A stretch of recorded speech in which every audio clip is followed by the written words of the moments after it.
Nei video delle telecamere le fasi dell'efferato omicidio di Vincenza Saracino, dall'incontro in bicicletta con il suo assassino fino al ritorno del killer da solo, gli inquirenti, uccisa in 10 minuti. Da un cantiere di cui vergognarsi, l'ira del sindaco di Treviso che nelle scorse ore ha chiesto un incontro urgente a Ferrovie dello Stato per i lavori in stazione. Insediato il nuovo questore di Treviso, Alessandra Simone, esperta nella lotta alla violenza sulle donne, maltrattamenti in famiglia e cyberbullismo. Le baby gang dice nascono dal disagio dei ragazzi, li incontrerò nelle scuole. 40 anni fa la tragedia del pullman di studenti sventrato dal camion a Varago di Macerata, 7 vittime giovanissime, decine di feriti. Il racconto di uno dei sopravvissuti alla strage. Blitz antidroga dei carabinieri a Susegana, scoperta una piantagione di marijuana nascosta in un bosco. Singolare la giustificazione del 44enne arrestato. Autonomia, Zaia già stasera a Roma per prima del vertice del ministro Calderoli con le regioni che hanno avviato l'iter per le 9 materie non LEP. Intanto lancia anche il raduno di Pontida. Prevenzione, da gennaio 2025 la regione porterà da 50 a 45 anni l'età minima per accedere allo screening mammografico gratuito. Da Treviso intanto l'appello di Donatella Rettore. Calcio domani alle 15, il Treviso impegnato in trasferta contro l'Adriese, la dedica dei biancocelesti al tifoso ancora ricoverato dopo la caduta sabato alle gradinate del tennis. La casa completamente dipinta di azzurro è il nome a caratteri cubitali, l'idea artistica di un papà di Fare di Soligo che ha deciso di festeggiare in modo originale la nascita del suo secondogenito. Telespettatori di Antenna 3, buonasera e ben ritrovati con l'Intelegiornale di Treviso. Vi dico subito che fra pochi minuti, apriremo una finestra su Gallio. Abbiamo visto nel telegiornale del Veneto Monica Smidel in collegamento da Gallio per il devastante incendio, l'esplosione che c'è stata a Gallio con una fuga di gas e un palazzino, una casa di 3 piani crollata con una persona dispersa. Ci ha raccontato Monica Smidel cosa stava accadendo nel telegiornale del Veneto. Fra pochi minuti ci ricollegheremo con lei per tutti gli aggiornamenti di questa vicenda davvero drammatica che sta appunto accadendo a Gallio fra davvero pochissimo. Intanto, prima della cronaca, rilanciamo il sondaggio già visto nei precedenti telegiornali che riguarda il DDL sicurezza, uno dei punti del DDL sicurezza contestato, come sappiamo, in questi giorni e approvato anche nei giorni scorsi, il punto che prevede il carcere da 2 a 7 anni per chi occupa arbitrariamente gli immobili altrui. Allora vi chiediamo carcere per chi occupa le case, giusto? Sì, 0422 162 6691 oppure no, 0422 162 6690 sono le due opzioni. Come sempre la chiamata è gratuita, continuate a chiamare anche dopo il telegiornale, anche durante i ring, come sempre all'esito lo avremo in diretta con Ferdinando Avarino a Ring e quindi capiremo come la pensate su questo tema spinoso, uno dei tanti punti contestati del DDL sicurezza. Allora partiamo con la cronaca e torniamo a parlare di Vincenza Saracino, l'omicidio di Vincenza Saracino, massacrati in appena 10 minuti secondo gli inquirenti. Fondamentali, lo sappiamo, sono state le telecamere di sorveglianza della zona nelle indagini dei carabinieri. Allora nel primo servizio vi dimostreremo appunto alcuni dei fotogrammi di quelle telecamere che ritraggono Vincenza Saracino con il suo assassino. Sono gli ultimi istanti di vita della donna. 2 luglio, ore 17:53 e 43 secondi. Luigi Nasato intercetta Vincenza Saracino dopo averla attesa per 1 ora e mezza all'incrocio tra via San Vitale e via Maleviste. Sono gli ultimi istanti di vita della donna prima dell'orrore. I fotogrammi delle telecamere pubbliche e private, fondamentali per le indagini, riprendono passo dopo passo quei momenti drammatici. Ore 17:53, 47 secondi. La vittima e il suo assassino percorrono la strada in bici, lei davanti, lui dietro. Enza non sembra sospettare nulla. Ore 17:58, continuano lungo la strada, parlano tranquillamente come nulla fosse, ma lui sta già pensando di attirarla in quella che poi si trasformerà in una trappola mortale. Questa è l'ultima immagine di Vincenza prima dell'efferato delitto. Poco dopo la donna entra nel cortile del casolare. 10 minuti, tanto basta al suo assassino per ucciderla barbaramente.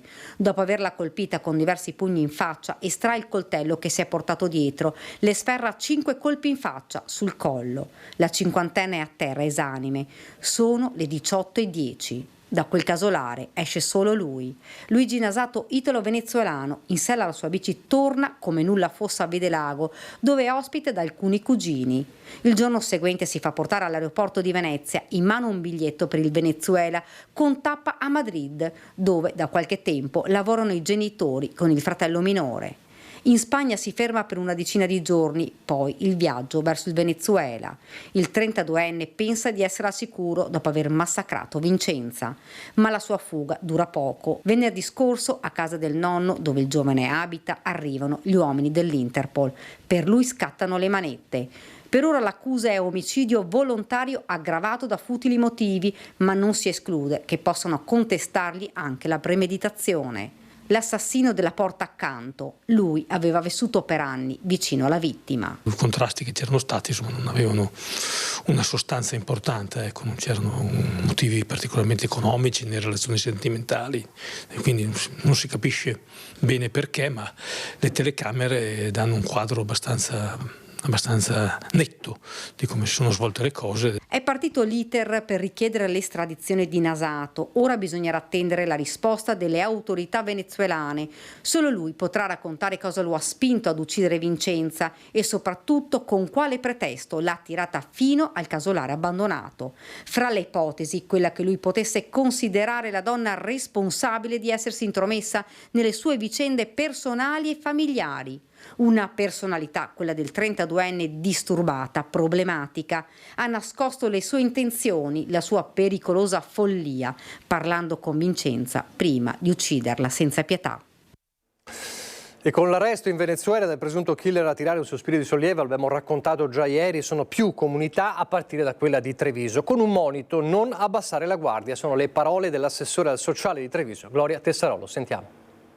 È una paura che ha serpeggiato anche nelle famiglie, nel senso che chiunque abbia una ragazza, una giovane donna che vive la sua autonomia, è chiaro che è rimasto parecchio spaventato e sulla graticola. Siamo felici che le forze dell'ordine siano riuscite con le loro indagini a catturare l'uomo e ad arrestarlo. Poi resta sempre alta l'attenzione. Noi che con il Comune di Treviso coordiniamo il tavolo interistituzionale della rete antiviolenza per il nostro ambito, sappiamo che le iniziative sono davvero tante, sia quelle in campo, ma che non bisogna abbassare la guardia, quindi mantenere la consapevolezza, non diffondere paura, ma diffondere prudenza e competenza. E allora, non diffondere paura, mantenere l'attenzione alta. È uno dei propositi del nuovo questore di Treviso, Alessandra Simone, oggi insediatasi ufficialmente appunto in questura a Treviso. È un'esperta di maltrattamenti in famiglia, di violenza sulle donne e anche di cyberbullismo. Ha parlato anche ovviamente della questione baby gang.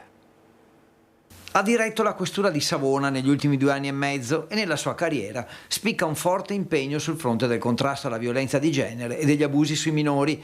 Alessandra Simone, nuovo questore di Treviso, ha ideato infatti il protocollo EVA utilizzato dai poliziotti nel primo intervento in caso di maltrattamenti in famiglia e il protocollo Zeus con il decreto di ammonimento del questore per stalking, maltrattamenti e cyberbullismo. I 2 protocolli sono stati adottati dalla polizia a livello nazionale.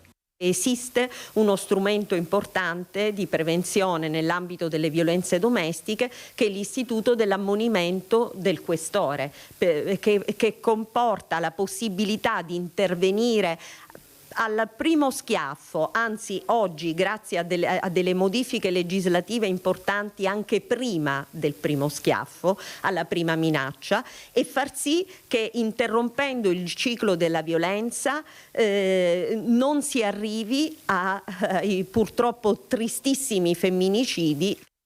La violenza domestica è un problema di tutti, della collettività, chissà, può far intervenire le forze dell'ordine protetto dall'anonimato. Il questore sa che a Treviso dovrà affrontare anche la questione delle baby gang. Io parlerei di disagio sociale dei giovani, di un disagio sociale diffuso e generalizzato a tutte le province d'Italia, col quale sicuramente dobbiamo confrontarci. Per questo assicura che dialogherà con i ragazzi, ad esempio attraverso una serie di visite nelle scuole trevigiane, e poi porte degli uffici della questura sempre aperte per i cittadini. Con loro bisogna collaborare e dare risposte. punto sulla prevenzione e faremo di tutto per prevenire. E se i cittadini, che sono i nostri occhi e le nostre orecchie, collaborano e si apre un rapporto di dialogo costruttivo, sicuramente faremo un salto di qualità. Allora, lo dicevamo in apertura, andiamo a Gallio, apriamo questa finestra, abbiamo visto Monica Smiderle prima nel telegiornale del Veneto, parliamo della esplosione che ha distrutto una casa a 3 piani e c'è un disperso appunto a Gallio per una fuga di gas. Monica, allora qual è la situazione in questo momento? Buonasera. Buonasera a te, buonasera a tutti i nostri telespettatori. Situazione ancora molto delicata qui a Gallio. Ricordiamo l'esplosione oggi intorno alle 17 causata dalla rottura di una condotta del gas di media pressione, uno scoppio fortissimo avvertito da tutto il paese, quindi le fiamme che hanno investito una palazzina di 3 piani, le fiamme alimentate dalla condotta del gas in questo momento sono state spente, continua invece l'incendio all'interno dell'abitazione. Con me c'è il sindaco di Gallio, Marinella Sambugaro. Che aggiornamenti abbiamo? Allora, la situazione, come vedete voi, come è stato detto, è delicata ed è anche in questo momento tante parole non servono perché è una situazione particolare. Non abbiamo aggiornamenti, sembra che ci sia dentro il proprietario, mentre la moglie e il figlio sono all'ospedale, l'altro figlio è appena tornato da Padova.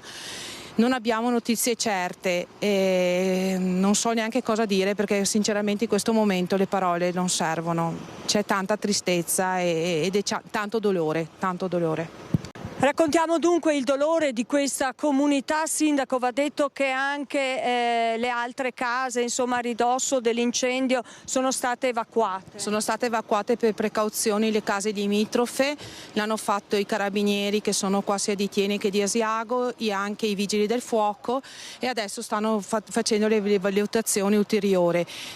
E speriamo che non ci sia niente, però la notte sarà lunga per loro perché devono lavorare e devono mettere in sicurezza un paese. Una notte lunga per Gallio, stanno operando i vigili del fuoco arrivati dal distaccamento di Asiago ma anche da Bassano e da Schio. Vedete, ci sono anche i carabinieri, veramente tantissimi gli operatori che sono sul posto, il SUEM pronto naturalmente per la persona dispersa. Non sappiamo perché non riusciamo ad avvicinarci in questo momento, non sappiamo se i vigili del fuoco sono riusciti ad entrare all'interno dell'edificio. Fino a pochi minuti fa no.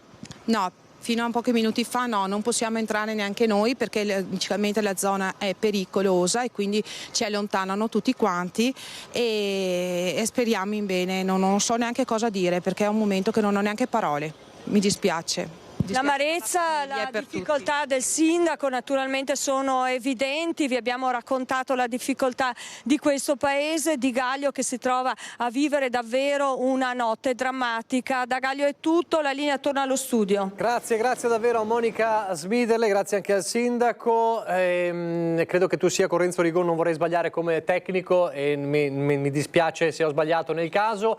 Prossimo collegamento di Monica Smiderle a Ring a partire dalle 21. Quindi ulteriori aggiornamenti a Ring con Ferdinando Avarino a partire dalle 21, sempre con Monica Smiderle, perché come ha detto Monica giustamente e purtroppo sarà una lunga notte. Torniamo a Treviso, parliamo di degrado e di insicurezza e di lavori a rilento. C'è un Mario Conte furioso con Ferrovie dello Stato, dice è un cantiere di cui vergognarsi, ha detto così il sindaco di Treviso che ha chiesto un incontro urgente a Ferrovie dello Stato.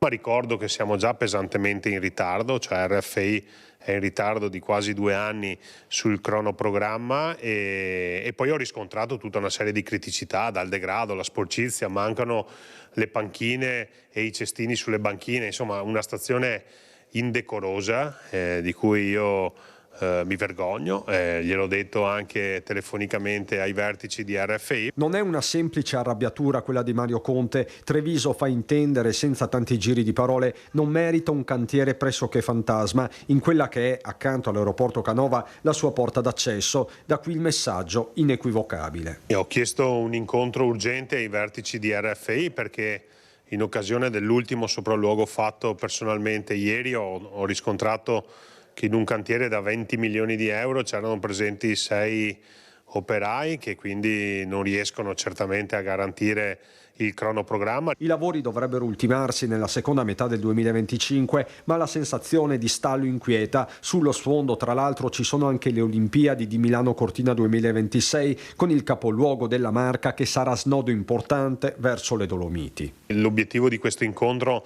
è proprio chiedere garanzie ufficiali e formali da parte di RFI, ma molto prima delle Olimpiadi, nel senso che stiamo crescendo in modo importante da un punto di vista turistico e non mi va che coloro che vengono a vedere le bellezze di una città vengano accolte da una stazione in queste condizioni. Il principio è semplice: accelerare il cantiere in un quadrante già caldo della città può disinnescare situazioni difficili. Ma degrado porta degrado, pulizia porta pulizia. Ecco, noi siamo per la pulizia, ci stiamo impegnando anche col settore lavori pubblici per rendere quanto più armoniosa la presenza di questo cantiere da un punto di vista della viabilità, degli attraversamenti pedonali, però serve un cambio di marcia da parte di RFI. Intanto i lavori procedono lentissimi, mentre il traffico scorre pesante. Accelerare la richiesta di tutti. Prendo il treno e in effetti il cantiere è fermo. Ma sono un po' lenti, sì, sono un po' lenti, un po' troppi mesi che sono qua. Speriamo bene che si decidano a darsi una mossa.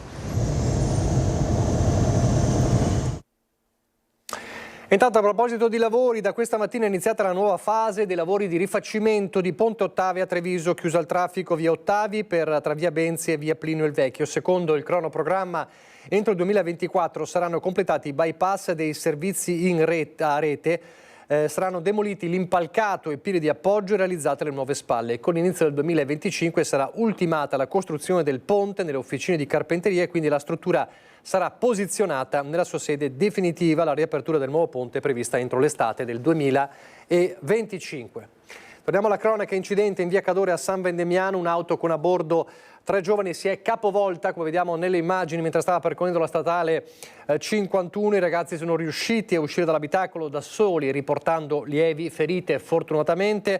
La squadra dei Vigili del Fuoco di Conegliano, giunta sul posto, ha messo in sicurezza i mezzi e prestato assistenza insieme al personale sanitario del SUEM 118 sul posto i carabinieri per effettuare i rilievi del sinistro. Forse alla base dello schianto ci sarebbe l'alta velocità. Fortunatamente comunque, come dicevamo, 3 feriti lievi. E a proposito di incidenti, è stata una delle pagine più drammatiche della storia della Marca, la tragedia del bus, del pullman di Varago di Maseradar. Il 1° ottobre 1984, esattamente 40 anni fa, 7 furono le vittime e noi siamo tornati sul posto in via Trevisana con Michele Casellato, un sopravvissuto alla strage. Antena 3 quel giorno c'era e vediamo allora il servizio di Christian Arboit con le immagini anche d'epoca storiche di Antena 3 montate da Francesco Ceron.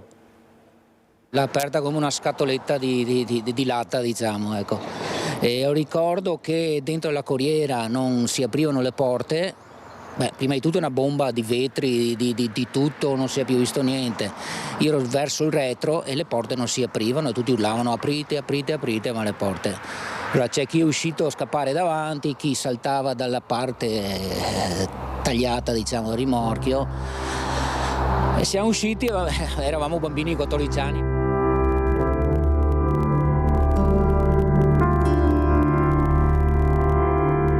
Bambini, ragazzini, piombati di colpo nell'orrore. C'era una generazione intera nella corriera che 40 anni fa venne sventrata dal rimorchio di un camion. 7 le giovani vittime per una tragedia che ha segnato la storia della Marca.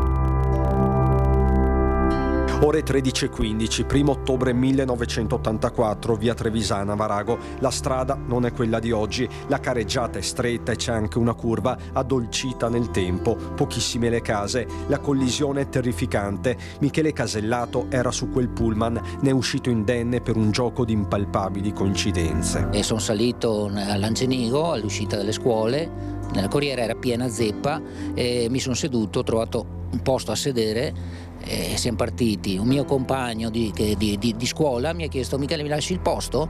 Io addirittura gli ho lasciato il posto, che era dal lato quello che è stato sventrato dal camion, diciamo, e lui purtroppo è stato anche ferito. Adesso comunque sì, ha recuperato, ma è stato in coma parecchi giorni. Un racconto che si snoda tra dettagli e vuoti, quello di Michele, che 40 anni dopo si trova sul punto esatto dello schianto, a ricordarlo anche un mazzo di fiori. E mia mamma mi ha detto: ma cosa ti è successo? Perché ero vetri e sangue dappertutto, scene di panico, sì.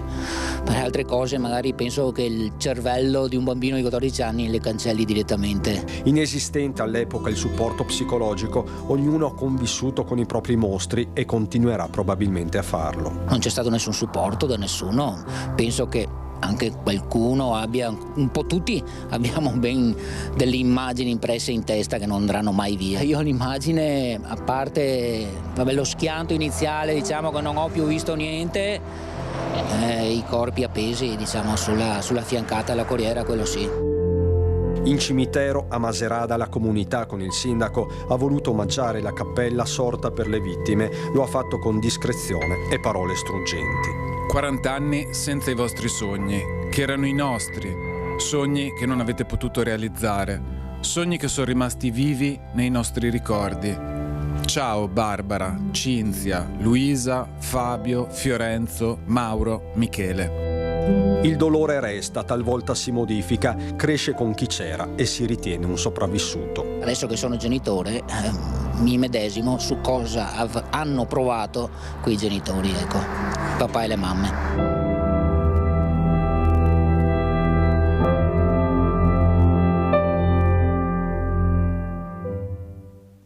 Davvero impossibile da dimenticare. Torniamo alla cronaca, la cronaca giudiziaria, quarta condanna in tribunale per il ginecologo di Montebelluna accusato da alcuni pazienti di abusi durante le visite. Una vicenda quanto mai controversa, quella che ha visto un ginecologo di Montebelluna condannato per 4 volte. L'accusa è quella di abusi sessuali durante le visite. 4 le donne che si sono recate dalle forze dell'ordine per presentare la denuncia. In tribunale a Treviso è arrivata la quarta condanna, 6 mesi in continuazione con le altre. L'avvocato Alessandra Nava, legale dell'imputato, ha già annunciato di voler presentare ricorso. Non solo, ma chiederà per il ginecologo, che si trova da 1 anno e mezzo in carcere a Padova, l'affidamento ai servizi sociali per espiare il resto della pena, poco meno di 2 anni. La prima denuncia era arrivata nel 2017, poi i guai erano continuati per il medico 55enne ex dipendente dell'Ulse 2. Altre 3 pazienti avevano dichiarato di aver subito lo stesso trattamento. Ultima udienza nelle ore scorse con l'ennesima condanna. E poi blitz antidroga dei carabinieri a Susegana, scoperta una piantagione di marijuana nascosta in un bosco, singolare la giustificazione del 44enne arrestato. La marijuana? Me la fumo, la coltivo a uso personale, stavo facendo scorta per l'inverno. Davanti al giudice si è giustificato così: una scorta per l'inverno, quelle quasi 100 piante di marijuana trovate dai carabinieri nel bosco vicino casa di proprietà della madre. Difficile credergli. Arresto convalidato e domiciliari con braccialetto elettronico. Lui è un 44enne di Susegana, disoccupato, già conosciuto perché vicino agli ambienti legati al mondo degli stupefacenti e per questo motivo tenuto sotto osservazione da qualche giorno. Venerdì scorso è stato sorpreso dai militari mentre annaffiava tranquillamente alcune piante di marijuana coltivate nel bosco. Una volta rientrato a casa, il sospetto è stato perquisito. Nella sua abitazione c'erano 650 grammi di marijuana, circa 100 grammi di infiorescenze essiccate, nonché 23 piante di marijuana in essiccazione. Ma la piantagione vera e propria si trovava in mezzo al verde, 98 piante di marijuana dell'altezza di circa 2,5 metri. Pochi istanti di pubblicità, poi di nuovo in diretta. Rieccoci in diretta, il telegiornale di Treviso. Ripartiamo dalla politica con il governatore Zaia, già diretto a Roma per l'incontro del 3 ottobre di giovedì con il ministro Calderoli, e intanto lancia anche l'appuntamento di Pontida. Sono 5 regioni che hanno ricorso contro la legge nazionale. Noi pensiamo di essere parte lesa, perché se dovesse saltare la legge nazionale sicuramente si attacca all'autonomia e penso che questo sia corretto, difenderla fino in fondo. Andremo a Roma ad ascoltare il Ministro, ad ascoltare il piano e i progetti che ci sono nei cronoprogrammi per i prossimi mesi, per le prossime settimane, sapendo che in questa fase possiamo eventualmente discutere solo all'interno delle prime 9 materie delle 23. Quello del 3 ottobre a Roma col Ministro Calderoli sarà anche l'occasione, ha specificato il governatore veneto, per iniziare a entrare nel vivo della discussione sull'autonomia. La Regione ha già un dossier da presentare. Siamo pronti con un dossier materia per materia per dire cosa vorremmo chiedere, dopodiché si capirà anche quanti saranno le materie, di cosa discuteremo, ma di certo assolutamente con la massima serenità e trasparenza in questa operazione. Per quanto riguarda invece le dichiarazioni del vice premier Tajani sul fatto che il commercio con l'estero debba restare fuori dall'autonomia regionale, Zaia commenta. Penso che l'occasione sarà nel vedere nero su bianco quali saranno poi queste funzioni, non sono materie trasferite ma funzioni delle materie, e quando si vedranno scritte le funzioni probabilmente tutti rivedranno le proprie posizioni, perché stiamo parlando di un progetto corretto e rispettoso della libertà di tutti. Per l'assessore regionale allo sviluppo economico Roberto Marcato, le dichiarazioni di Tajani sono di una gravità inaudita, così come definisce assolutamente inaccettabile la richiesta del presidente della regione Calabria Occhiuto di fermarsi sull'autonomia differenziata. Sono tutti elementi, continua Marcato, che mi fanno pensare a un cambiamento di pelle di Forza Italia, che non è mai stata autonomista. Nel corso del punto stampa a Palazzo Balbi il Presidente ha parlato del raduno di Pontida il prossimo 6 ottobre, in questi giorni al centro di polemiche per la presenza del premier ungherese Orbán e del leader dei sovranisti olandesi Wilders. Siamo sempre in gran numero, visto e considerato che siamo tanti, quindi riusciamo sempre a riempire il palco. È importante che ci sono 2 grossi temi, c'è quello dell'autonomia, che è un percorso che noi abbiamo fatto ma a beneficio di tutto il Paese, cioè non è un percorso relegato a un contesto della politica del nostro movimento, e dall'altro c'è il tema dell'open arms e del fatto che c'è un processo aperto a Salvini in qualità di ex ministro degli interni, e quindi penso che si parlerà anche di questo.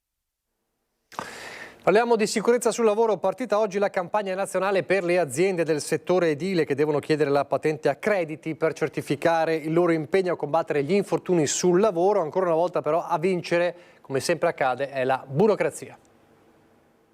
Si temeva la paralisi, invece il portale ha funzionato regolarmente. Il servizio ispettorato del lavoro, presentando le credenziali SPID, ha così iniziato ad accogliere le domande delle aziende del settore casa che devono attivare la patente a crediti entro ottobre. Una patente che certifica le imprese edili per la sicurezza sul lavoro, ma per evitare caos nel click day è stata autorizzata l'apertura della pratica via PEC dal 30 settembre.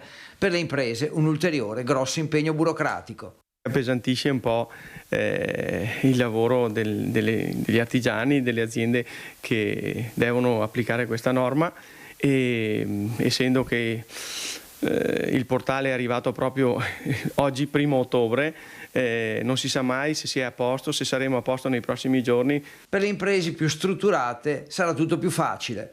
Chi invece magari, l'artigiano un po' più piccolo, che non è attrezzato, non ha dipendenti magari, o si muove con un socio, o che hanno trascurato questi ambiti, in questo momento sono in grande difficoltà.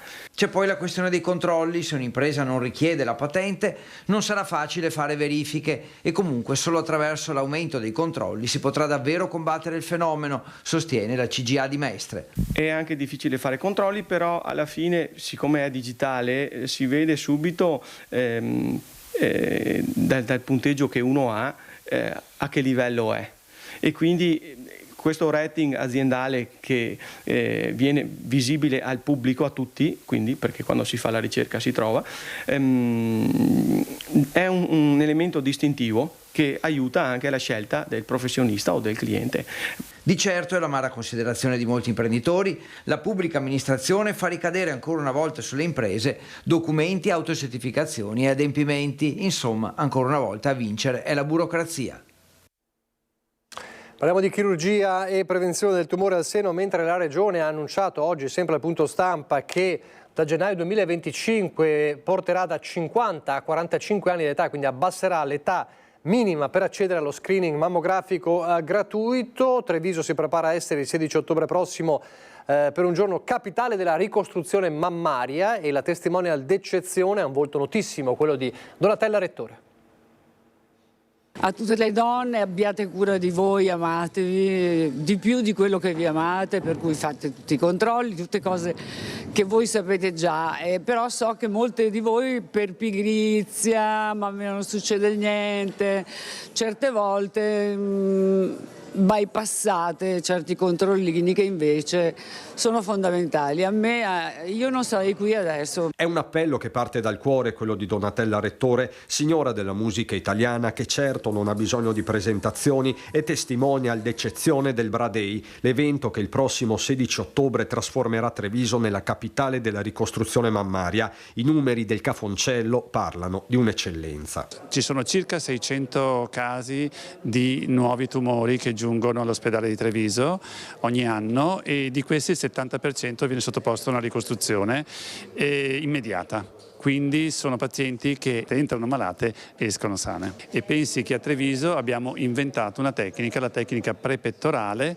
che poi abbiamo nel 2012 e poi abbiamo esportato in tutto il mondo. Rettore ha portato la sua esperienza, era il marzo 2020, la scoperta dopo una visita ginecologica a pochi mesi da una mammografia. Il seno non era a posto, 2 chicchi di riso, però mi ha fatto rifare, la professoressa mi ha fatto rifare la mammografia, l'ecografia, e dopo 10 giorni mi hanno ricoverata subito. Ho fatto l'ago aspirato, mi hanno operata, era proprio il giorno del fatidico lockdown. Da allora l'artista castellana non ha mai smesso di ringraziare lo IOV e la sanità trevigiana. A Palazzo Giacomelli anche le stelle dell'Imoco. Diciamo che dobbiamo sempre di più darci manforte, e penso che negli ultimi anni stiamo ottenendo dei grandi risultati. È importante soprattutto perché anche le giovani donne che magari si ritrovano in queste situazioni devono capire che è comunque una cosa importante e che tutte noi le sosteniamo. Infine il pensiero e il saluto a Sabrina Salerno, altra stella trevigiana che nei giorni scorsi è stata ricoverata proprio a Treviso e attualmente in convalescenza dopo un intervento al seno che lei stessa ha coraggiosamente raccontato. Persone, insomma, prima che personaggi e grandi artiste. Se mi sta ascoltando, spero di sì. C'è un'altra mia collega che è una mia carissima amica, che purtroppo anche lei è passata sotto questa spada di Damocle, che è Sabrina Salerno. Ciao Sabrina, fammi sapere come stai, quando ti posso telefonare. E io sono qui e manchi tu, sei stata tu a invitarmi, e guarda le cose della vita, però so che andrà tutto bene. Ti voglio bene, Sabri. Adesso il calcio con il Treviso, che domani è impegnato in trasferta contro l'Adriese e sarà impegnato anche con un pensiero particolare. Domani scendiamo in campo per te, forza Ale. Un nuovo post sui social del Treviso per esprimere ancora una volta la vicinanza di tutta la famiglia biancoceleste al tifoso scivolato dalle gradinate sabato sera allo stadio Tenni durante i festeggiamenti per il gol del pareggio contro il Bassano. In questa vigilia prima della gara infrasettimanale contro l'Adriese, il pensiero di tutti, dalla società ai giocatori, va a quella stanza d'ospedale dove si trova ricoverato il 52enne, sottoposto sabato sera ad un intervento chirurgico. Le sue condizioni restano gravi ma stabili. Una trasferta non certo facile dal punto di vista psicologico, ma sicuramente gli 11 in campo giocheranno anche e soprattutto per Alessandro. Gli uomini di mister Cacciatore ad Adri hanno intenzione di confermare la buona prova fatta contro il Bassano, specialmente nel secondo tempo. Il Treviso, considerato tra le principali candidate alla vittoria finale del campionato, è secondo in classifica a 5 punti dalla capolista. Per i biancocelesti un avvio di stagione con 3 vittorie di fila e 0 gol subiti. Poi l'arresto con la sconfitta incassata contro la Luparense. Sabato scorso invece sofferto 1-1 con il Bassano al 95esimo.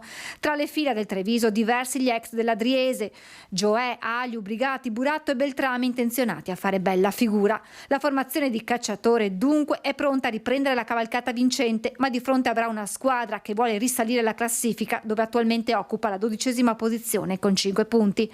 Sarà una sfida ad alto tasso tecnico ed agonistico, con entrambe le compagini determinate a portare a casa una vittoria che può pesare molto per il proseguo della stagione. Nasce il secondogenito, questa volta è un maschietto, e allora un papà artista di Farra di Soligo ha dedicato così al suo nuovo nato la casa. Guardate.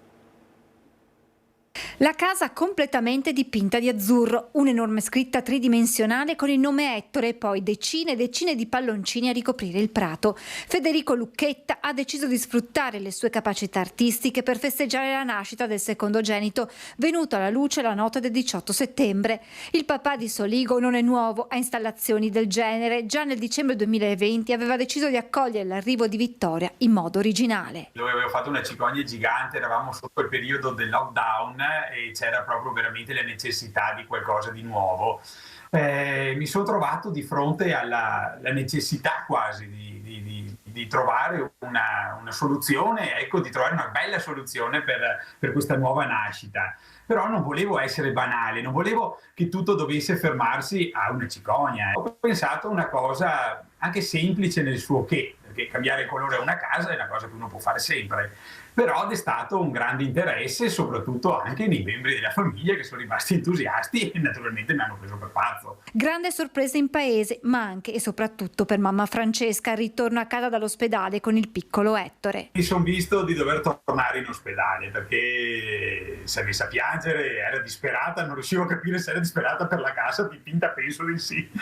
In 2-3 ore, grazie all'aiuto di amici, la casa è stata trasformata. Questa è stata la grande emozione che io ho avuto e ho voluto manifestare, diciamo, tramite questo gesto. Una gioia condivisa con gli altri cittadini di Soligo, anche se non sono mancate delle critiche. Sono normali, dice Federico, quando si fa qualcosa di diverso. Penso sempre una cosa, che soprattutto nelle cose belle bisogna farle. Bisogna realizzarle, prendersi le responsabilità di quello che si è fatto, ma soltanto così si riesce a trarne una soddisfazione. L'installazione resterà così ancora per qualche giorno. Era semplicemente un messaggio questo, quindi una cosa del tutto sistemabile, con poco, come in 3 ore l'abbiamo fatta, in 3 ore la facciamo, la ripetiamo. Complimenti al neopapà, noi andiamo nel Bellunese.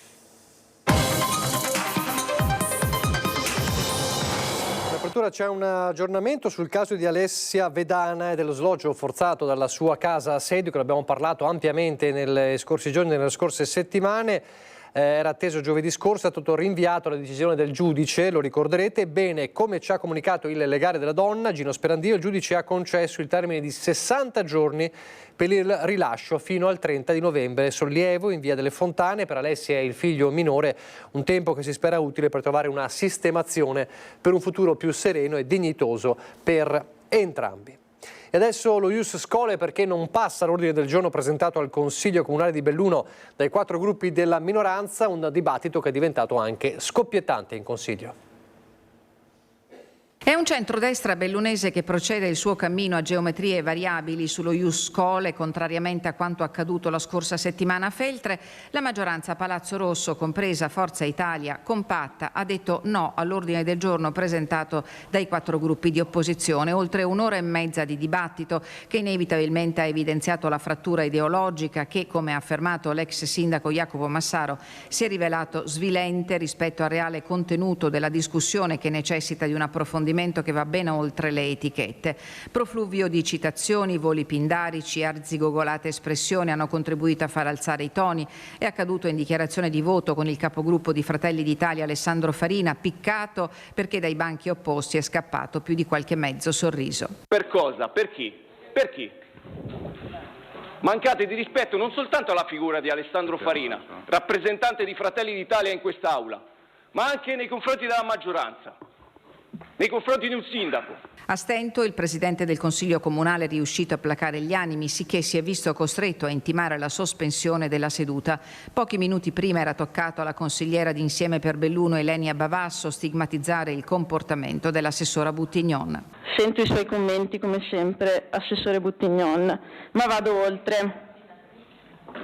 io sono raffinatissima, ma lei tutte le volte che parlo io e tutti i consigli comunali fa commenti a sproposito. Scontato il voto finale a cui non ha partecipato il consigliere di Insieme per Belluno Rasera Berna, 19 contrari, 9 favorevoli. Con soli 11 sì, 10 dell'opposizione e 1 della maggioranza invece è passata la mozione sostenuta dall'iniziativa popolare del gruppo Belluno per Assange, che impegna la Giunta a conferire entro il 2024 la cittadinanza onoraria a Julian Assange, il giornalista che, rivelando gli orrori delle guerre dell'Occidente, è divenuto emblema della libertà di stampa e del diritto a conoscere la verità. Torniamo a parlare di un tema delicatissimo a Belluno, le rivolte in carcere. Ancora un weekend di violenza al carcere di Belluno, con alte aggressioni, minacce e danneggiamenti denunciati dai sindacati della Polizia Penitenziaria, che chiedono interventi urgenti da parte dell'amministrazione. Nonostante le denunce fatte anche in occasioni passate, l'amministrazione continua a temporeggiare e il personale di Polizia Penitenziaria della Casa Circondariale di Belluno continua a soffrire la situazione che continua ad essere sempre la stessa praticamente.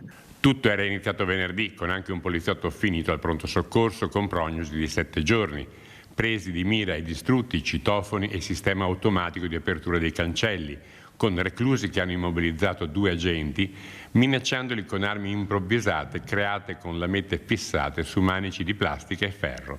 La situazione non è degenerata solo grazie all'intervento tempestivo di personale immediatamente richiamato in servizio. Si può immaginare poi anche lo stato d'animo che uno prova dopo l'episodio, il senso di impotenza, il senso anche un po' di abbandono. Sabato sera poi si sono verificate 2 tentate aggressioni al personale, per fortuna sedate da altri detenuti. Una situazione più volte denunciata al provveditorato dell'amministrazione penitenziaria per il Triveneto, in quanto necessitano interventi urgenti per la sezione comuni, dove sono scoppiati i disordini, che risale al 1930 e che va totalmente ristrutturata. Qualche detenuto che ha creato problemi li aveva creati anche negli episodi che sono capitati inizio agosto. Questo senza dimenticare il sovraffollamento della popolazione detenuta e l'endemica carenza di personale della Polizia Penitenziaria pari al 15%. Vi lascio adesso alla pubblicità e poi c'è il meteo. Arrivederci.